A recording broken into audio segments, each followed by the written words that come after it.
Hello everybody, welcome to the channel. Today I'm going to show you how to find a word in PDF file. This is very simple.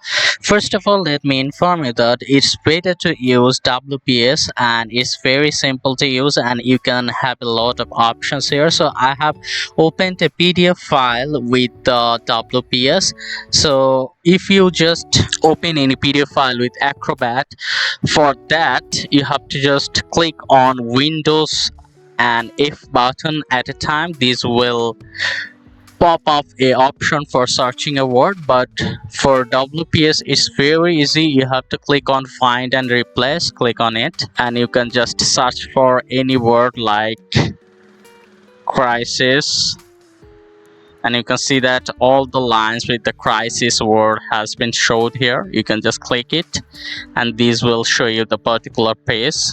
Okay, so this is very simple. This is how easily you can just find any word in WPS, especially on the PDF file. So this is very simple, and if this tutorial helped you, like this video, and if you have any query you can just comment down below. I will try to solve it. So if this tutorial helped you, like this video and don't forget to subscribe to my channel. See you in the next one.